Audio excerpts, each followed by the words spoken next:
তো তোমাদেরও কি ছোটবেলা থেকে একটা মনের মধ্যে প্রশ্ন ছিল যে প্রাইম মিনিস্টার, প্রেসিডেন্ট এরা কত স্যালারি পায় বা এদের কাছে কি কি প্রিভিলেজ থাকে, কি কি পাওয়ার থাকে? আমার তো ভাই ছোটবেলা থেকে এই প্রশ্নটা খুব ছিল।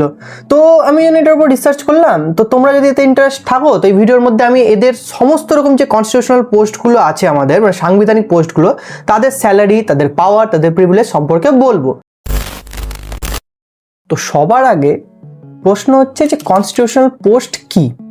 তো কনস্টিটিউশনাল পোস্ট বা সাংবিধানিক পোস্ট হচ্ছে এমন একটা পাবলিক পোস্ট যেটা নর্মালি সংবিধানের কোনো একটা ধারা থেকে ক্ষমতা পায়, মানে ওই ধারার মধ্যে এই পোস্টের সম্পর্কে লেখা থাকে। যেমন তোমরা ইজিলি ভাবতে পারো প্রাইম মিনিস্টার, প্রেসিডেন্ট, এদের কথা কিন্তু সংবিধানের আর্টিকেলের মধ্যে লেখা আছে। এবার এই পোস্টগুলো সংবিধানে থাকার সুবিধা কি বা এদের হচ্ছে এমন কি অ্যাডভান্টেজ? সংবিধান আমরা জানি যে আমাদের সুপ্রিম ল। তো সংবিধানে যদি কোনো পোস্ট লেখা থাকে তার মানে পার্লামেন্ট বা জুডিশিয়ারি কেউ কিন্তু হস্তক্ষেপ করতে পারবে না ওদের পাওয়ার নিয়ে। হ্যাঁ, জাস্টিফাই করতে পারবে কিন্তু হস্তক্ষেপ করতে পারবে না।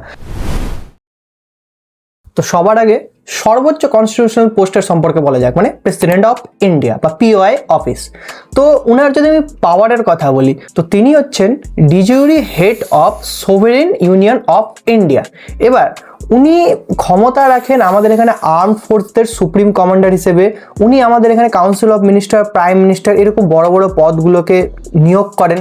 এবং পার্লামেন্ট যদি ক্ষমতার মধ্যে না থাকে তাহলে অর্ডিন্যান্স জারি করার ক্ষমতা কিন্তু ইনার কাছে আছে। তো এবার ইনার স্যালারি সম্পর্কে বলা যায়, ইনি প্রায় স্যালারি 5 লাখ পান। হ্যাঁ, আমাদের মধ্যে যদি কেউ প্রেসিডেন্ট হয় তো আমরা 5 লাখ স্যালারি পাবো।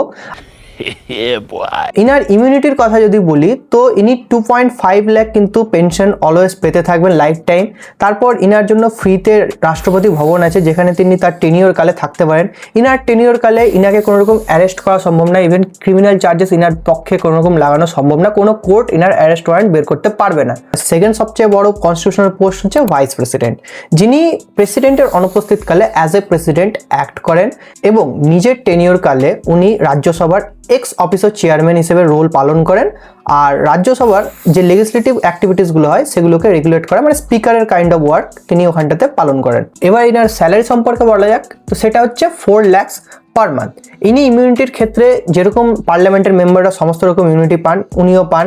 ইনার নিজস্ব বাংলো আছে, টেনিওর কালে ওখানটায় থাকবেন এবং লাইফ টাইম পেনশনের ইনার ব্যবস্থা আছে। তারপর আছে প্রাইম মিনিস্টারের পোস্ট, যার পাওয়ার সম্পর্কে মোটামুটি আমরা সবাই জানি। তিনি ডাইরেক্টলি রাষ্ট্রপতি দ্বারা নিযুক্ত হন এবং কাউন্সিল অফ মিনিস্টারদেরকে সিলেক্ট করার রেসপন্সিবিলিটি তার ঘাড়েই থাকে, মানে তিনি সিলেক্ট করেন এবং প্রেসিডেন্টের কাছে তাদের নামগুলো পাঠান।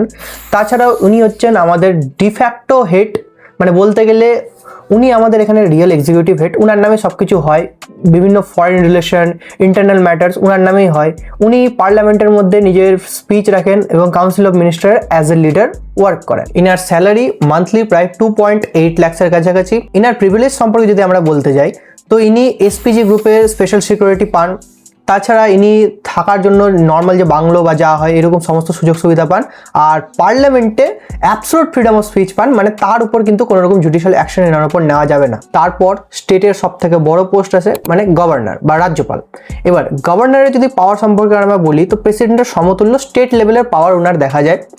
উনি স্টেটের কাউন্সিল অফ মিনিস্টার, স্টেটের চিফ মিনিস্টার এদেরকে নিযুক্ত করেন। উনি স্টেটে যে বিল পাসের অ্যাসেন্ট দেওয়া হয় সেটা উনি পাস করেন। তারপর বিল যদি উনি হোল্ড করেন দেন রাষ্ট্রপতির কাছে পৌঁছানোর ক্ষমতা ওনার কাছে থাকে এবং রাষ্ট্রপতির যে পার্ডন দেওয়ার ক্ষমতাগুলো থাকে ওটাও গভর্নরের কাছে অ্যাভেলেবেল আছে। ইনার স্যালারি হচ্ছে মান্থলি প্রায় 3.5 লাখ টাকার কাছাকাছি। আর ইনার যদি আমরা প্রিভিলেজ সম্পর্কে বলি তো রাষ্ট্রপতির সমতুল্য প্রিভিলেজ ইনি পান, মানে কোনো রকম ক্রিমিনাল চার্জ ইনার টেনিওর কালের মধ্যে ইনার উপর আসে না।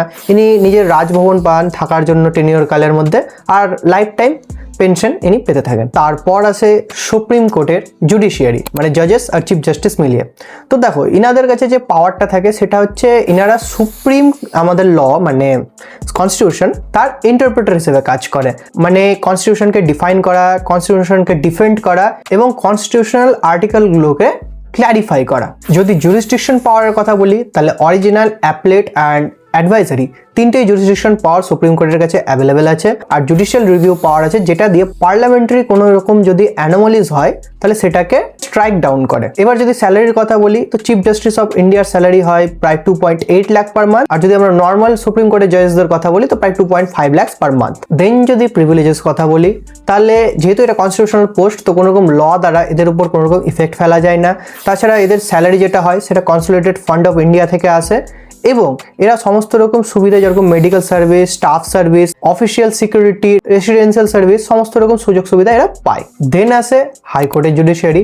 তো অবভিয়াসলি এদের কাছেও সুপ্রিম কোর্ট লেভেলের পাওয়ার থাকে কিন্তু স্টেটের আন্ডারে, তার মানে স্টেটের যে লোয়ার কোর্টগুলো থাকে তারাও এর আন্ডারে চলে আসে, এর জুরিসডিকশনের আন্ডারে। মেনলি রিট জারি করার ক্ষমতা থাকে, পিটিশন জারি করার ক্ষমতা থাকে এবং জুরিসডিকশনের ক্ষেত্রে সোভেরেন পাওয়ার থাকে। এবার যদি এদের স্যালারির কথা বলা যায় তো এদের স্যালারি প্রায় 2.5 lakhs পার মান্থ হয়। আর যদি এদের প্রিভিলেজের কথা বলি তাহলে সেম সুপ্রিম কোর্টের জাজেদের মতো সিকিউরিটি সার্ভিসেস, হোম সার্ভিসেস, তাছাড়া মেডিকেল সার্ভিসেস সমস্ত রকম সুযোগ সুবিধা পায় এবং এদের যে স্যালারি হয় সেটা কনসোলিডেটেড ফান্ড অফ স্টেট থেকে আসে আর এদের পোস্ট রিটায়ারমেন্ট পেনশনেরও ব্যবস্থা থাকে। দেন আসে আমাদের এখানে ক্যাক, মানে controller and audit general of India. এবার এদের কাজকে যদি আমি এক্সপ্লেন করতে চাই তো এরা আমাদের যে স্টেটে বা আমাদের যে সেন্টারে যে খরচ হয়, যা ইয়ারলি বাজেটের মধ্যে খরচ হয়, কি হয়েছে না হয়েছে, সেটার একটা অডিট তৈরি করে, মানে ওটাকে যাচাই করে। এবার ওরা দেন ওই যাচাই করার রিপোর্টটা পার্লামেন্টে দেয় যাতে পার্লামেন্ট ওটাকে রিজাস্টিফাই করতে পারে। আর ভেরিফিকেশনের পর যে পাবলিক অ্যাকাউন্ট কমিটিগুলো এক্সিস্ট করে তাদেরকে তাদের ওয়ার্কে, মানে তাদের যে ওটাকে রিচেক করা ওখানটাতে সাপোর্ট করে।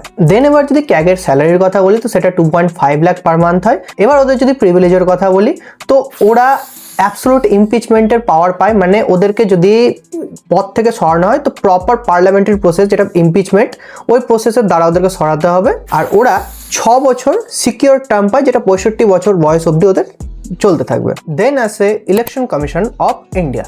এবার এর পাওয়ারের কথা যদি আমি বলি তো এর কাছে ইলেকশন সম্বন্ধিত সমস্ত রকম ক্ষমতা থাকে, মানে ইলেকশনের টাইমে মডেল কোড অফ কন্ডাক্ট জারি করা এনার কাছে পাওয়ার থাকে, ইলেকশনের মেথড কীরকম হবে, ইলেকশনের পোলিং কীরকম হবে, অ্যাসেম্বলি কী হবে, কনস্টিটিউয়েন্সি বাউন্ডারিগুলোকে সিলেক্ট করা, সমস্ত রকম দায়িত্ব এদের ঘাড়ে থাকে। এদেরও স্যালারি প্রায় 2.5 lakhs পার মান্থ হয়। আর এদেরও যদি প্রিভিলেজের কথা বলি তো এরাও ইমপিচমেন্টের পাওয়ার পায়, তার মানে এদেরকে সরাতে হলে পার্লামেন্টারি প্রসেসের থ্রুতে যেতে হবে। আর এদের সিকিউর টেনিওর থাকে 6 বছর, 65 ইয়ার্স এজ অবধি থাকে সেটা। দেন আসে অ্যাটর্নি জেনারেল।